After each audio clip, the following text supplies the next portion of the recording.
स्पर्धा परीक्षा हे जेव्हा आपण नाव ऐकतो त्यावेळेला अनेक प्रश्न, असंख्य प्रश्न आपल्या मनामध्ये असतात. काय-काय संधी यामध्ये आहे आणि अधिकारी बनण्याचं स्वप्न कसं पूर्ण होऊ शकतं?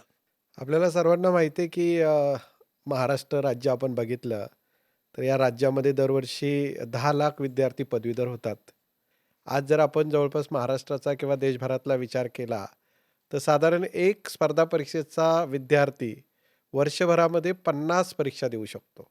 आणि त्याच्यामुळे या क्षेत्रामध्ये विद्यार्थ्यांसाठी असंख्य संधी आहेत. आपल्यालाही माहिती आहे, की राज्य लोकसेवा आयोग आहे, हो. केंद्रीय लोकसेवा आयोग आहे, स्टाफ सिलेक्शन कमिशन आहे, त्याच्यानंतर बँकेचा बोर्ड आहे, IBPS म्हटलं जातं त्याला, रेल्वे बोर्ड आहे आणि मग साधारण खाली LICच्या परीक्षा आहेत. त्याच्यानंतर RBI पण परीक्षा घेते.